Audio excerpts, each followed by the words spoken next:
Hi, Algebra 2ers. It is the day 1-3 notes, and we are talking about domain and range with functions. So a lot of this is simple. Hopefully it's review, but there's a bunch of different notations you have to be familiar with, and that's what we're going to focus on. But before we get to that, let's talk about what we're even, talking about here. When it's saying when you want to represent, an interval on a number line, if we're talking X values, we're talking domain. Y values, we're talking range, right? So it says an interval on the number line without any breaks. Okay. Oh, would be a finite interval. So starts and finishes, doesn't go on forever, right? Which the endpoints may or may not be included if you draw it out. Right? A blank interval is unbounded. So if it's unbounded, it is infinite. All right. So you're going to have arrows on the end, that type of thing. Right? So it says, suppose an interval consists of all real numbers greater than or equal to 1. You can use the inequality blank to represent the interval. Right? So you could use something like x is greater than or equal to 1 to represent the interval. That's something that should be familiar, but there's also different notations. So you can use set notation, which sometimes you're going to see referred to as set builder notation. Don't be thrown by that. So set notation and set builder notation are the same thing. And then interval notation is another way that you can represent an inequality. So in this little table, this is a great reference. Come back to this if needed. I'm going to zoom in a little bit. Hopefully you can see it better. It's saying, if you're talking about all the real numbers from A to B and including A and B, that's a finite little set. So it starts at A, ends at B. So in inequality form, we would write it like this. A is less than or equal to X, which is less than or equal to B. Set notation is where you get your fancy curly brackets on. And it's basically the same thing, just with the little X such that in the front. And we'll talk about that more in a second. Interval notation, you lose the X and you just focus on the start and finish with the brackets showing that you're including them. Right?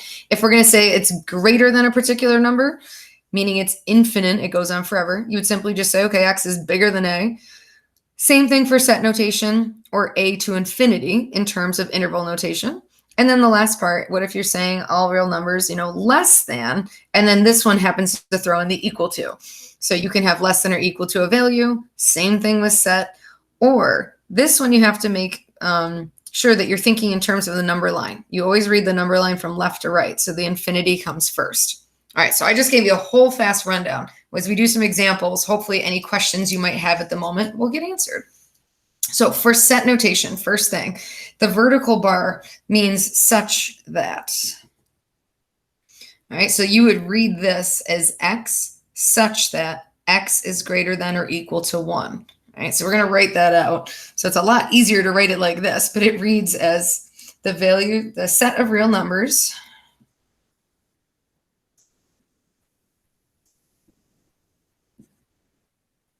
X such that X is greater than or equal to 1. It actually kind of gives you a nice appreciation for the notation because it's a heck of a lot faster just to write that, right? Set notation I always think is the fanciest one. It's like all prettied up with the brackets and whatnot. All right, for interval notation, to be honest with you, this is my favorite. This is the one, I just put a little star there, that we will use the most often. So this uses a blank to indicate the interval includes the endpoint. You're going to use a bracket there. So not a curly bracket, just a straight bracket. So it's going to look like that. If you want to show that it does not include the endpoint, then you're going to use parentheses.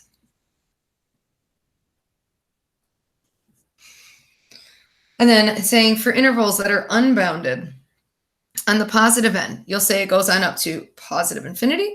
For intervals unbounded on the negative end, you'll say it goes down to negative infinity. Right? And then the little note there saying, we always, when using plus or minus infinity, we always use parentheses. You never say you've actually reached infinity. It's more of an idea than it is an actual value. All right, so you could always be like, well, what about infinity plus 1? It's obnoxious, but it's true. So we always say that we're heading towards it, but we've never actually reached it. All right. So here's a great example where you have a chance to just practice.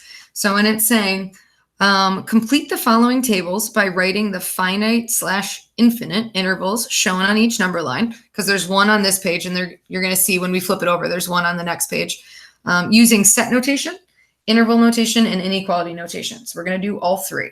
So if we do this first one here, we'll do all of this first part together. It's saying you have this shaded interval from -3 to 2. You're including the endpoints. So in inequality notation, you are between those two values. It would go from -3 less than or equal to x less than or equal to 2. For set notation, just fancy it on up. You're going to be practicing your curly brackets here so that we say x such that -3 is less than or equal to x less than or equal to 2. And then for interval notation, because it's finite, again, it's that top row in the little chart above, you would simply say it goes from -3 to 2. And because we're including it, we're going to put brackets on the end of it, just like that.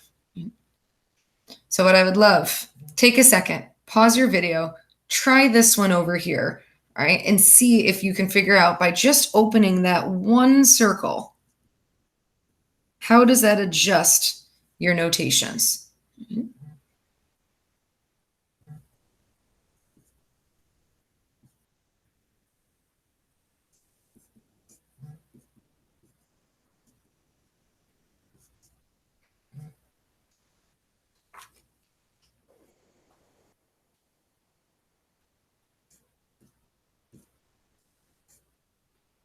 All right, took me a second to write them all down there, but hopefully you've had a chance to look at it. So it's going to create this as simply a less than symbol. Here we'd keep that same less than symbol, and then in interval notation, that straight bracket turns into a parentheses. Right, so that's the difference. You're not including -3 in the set. Over here, you are including it.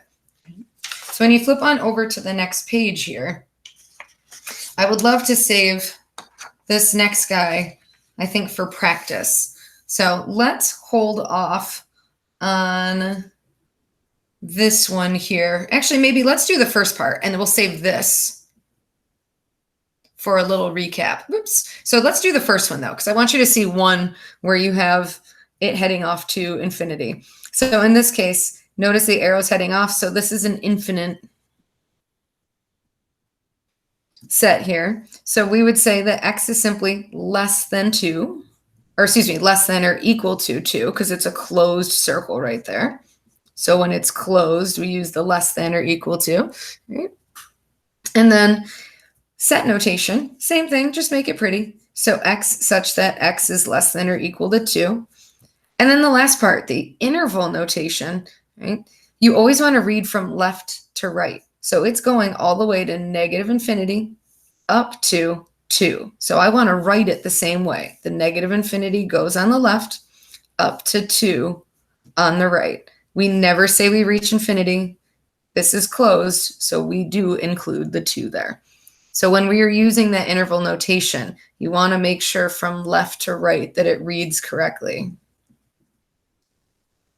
Or I'm going to say it reads the same as the number line from left to right, if that makes sense. So the second one, we'll save that for class next time I see you. For example, 2, when it says consider the interval shown here, this is one of those weird cases. If you notice, the entire line is being shaded.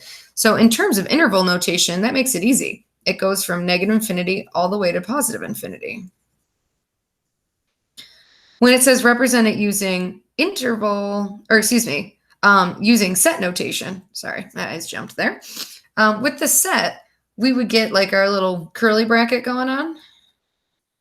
And so you'd say x such that, to me, the best way to probably do this would just be to say that -infinity is less than x, which is less than infinity, because we never say it's equal to infinity. Those are strictly less thans, and then close it up.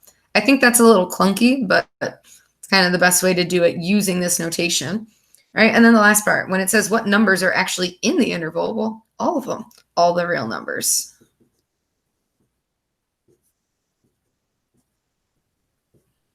So you do have to know when I say write the answer in interval notation versus set versus inequality. You might have to look back at your notes to get yourself trained, but you're going to have to know which one I'm referencing. All right. For example 3, this little symbol, it looks kind of like a little U. It stands for union, right? The union of the two sets. So meaning you're joining the two sets together. When it says, what do you think the notation actually represents? All right, well, let's think about this on a number line. If we were to draw a number line here, and you got the number 0 on it because 0 appears in here, this first part would be everything from negative infinity up to 0, but it's a parenthesis, so we're not going to include it. So that would be an open circle, and then everything down to negative infinity. And no, you don't have to label negative infinity on your number line, but if it helps to think about it that way, go ahead. The other part, 0 up to positive infinity. So open circle, shading up to where positive infinity would be. So when it says, what does this represent? Well, that means you shaded in every single number on the number line except for that guy right there, except for 0. So this would represent all the real numbers except 0. Right, so that's what was being covered there. All right, we're down to some examples where we see a little bit of application with this. So at the bottom, let me slide on up here. I might need to zoom out just a little smidge. It's saying that domain and range of an actual function. Okay, so we've talked about all the notation. Now talking about what are the different ways you can see it. Excuse me. So it says because functions convert values of inputs, those are typically our x's, to values of outputs, typically your y's, saying it's natural to talk about the sets that these are going to represent. So the set of all inputs, since they are your x's, that's your domain. And then the set of the outputs, that's the same as your y's, that's your range. So if you need to, every time you see it, x, y, domain, range, right? I like this first one. It says, consider the function whose inputs are the months of the year, outputs are the number of days in each month. So imagine, you're filling something out, like we've all had to do it, and you drop down to your birth month. So for me, that's September, right? And then it says, then the number of days in the month would pop up, all right? So in this case, it says the number of days is a function of the month of the year, right? So assume that we're restricting it to non-leap years, which that's no fun because this was a leap year, but we'll follow the rules. So it says write in roster form the set that represents the function's domain.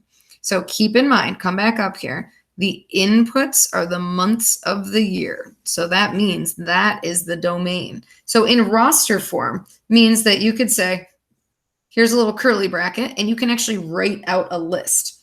Now I'm going to shorten the names, so just like January, February, March, because I don't feel like writing them all out. April, ... obviously all the way to December. Right? So that would be a roster format, just a list. Right? So think of like a team roster. You get the deal. Write in roster form the set that represents the function's range. So depending on the month, depends on which number would appear. But we know if it's a non-leap year, February's got 28, right? January's got 31. You may or may not know all the numbers of days in the months. There's that little trick thing with the knuckles or whatever, right? But April's got 30. So that's pretty much what happens. It's either 28, 30, or 31. So when it says write it in roster form, you're just listing out those options. And now, I know that other months have 31 and 30, so those are repeats. You don't need to list the repeats. So just list one time the number of days that would be applicable per month. All right, so don't list repeat numbers. All right, we have one last quick page to look at. Flip it on over onto the last page here. Oops, there we go. It's saying state the range of the function. We have f of 2n plus 1 if its domain is the set 1, 3, and 5. Show the domain and range in the mapping below. All right. I want to make sure to do this top one together. So all they're saying is in the domain, those are the three numbers that exist. So you can write them right in your cute little bubble there. And then it says show the domain and the range into the mapping diagram below. So you actually want to evaluate. So off to the side, or maybe you're doing a little mental math, you would do f of 1 and calculate what you would get. So that would give me 3. So there needs to be a 3 over here so that 1 can go to 3. And then do the same thing. 3 you can plug in. Right? That's going to give me 7. So I need a 7 here so that that maps. Right? And then lastly, f of 5. So 2 times 5 and then plus 1, that's going to give me 11. So that's what it would look like in a mapping form, that I plug in at what I get out. Right? And then when it says show the domain and range in there, well, here's my domain, there's my range. So if they asked you to list the range, this would be a perfect example where you would list it in roster form. Does it matter if you list it in like numerical order? No, but it is helpful if we go least to greatest just to keep things organized. This is the last one that we'll do all of it together. It says, given the following ordered pairs, identify the domain and range. All right, so X's. We got 1, 2, and 5. Again, if it's just those single values, you're going to list them as a little roster or a little set of values. Right? If it's a number line and it's a whole range, that's different. That's like the first page. All right, the range of values. We have 6, we got 4, and we got 4 again. So again, you don't need to repeat. You could put 6 and then 4 or 4 and then 6. It doesn't matter. All right, so order doesn't technically matter. And don't list the repeats. Right? No need for that. All right. Last question. Saying Jessica's selling bracelets at the state fair to earn some money for a vacation. Each bracelet costs $3. A function is written to represent her sales. So what set represents the domain? And then state the value. Okay. Well, what set represents the domain? If you think about what's happening, she's selling bracelets to make some money. All right. So if you think about, she's trying to make money, but that's dependent on how many bracelets she sells. That's the independent variable then. So the domain is the number of bracelets she sells. So that would be like your X value or your independent value. All right, so the values in the domain. Well, think about how many bracelets this girl can sell. It'd be a sad day, but she could technically sell 0, right? And then 1, 2, 3, and so on. What set represents the range? Well, that's how much money she's making. So the amount of money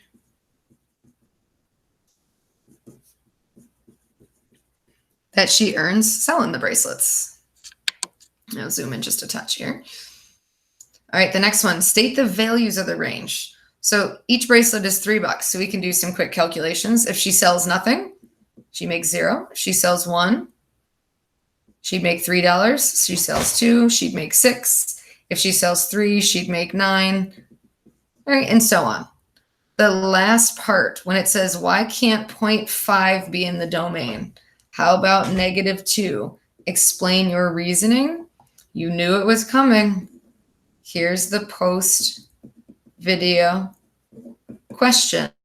I would like you to answer that. All right. I want to know, why can't 0.5 be in the domain? So think about it in context. And then what do you think about -2? Can it be in the domain or not? And explain yourself. So a quick sentence or two is what I'm looking for. All right, guys. Thank you so much. Make sure and answer that question.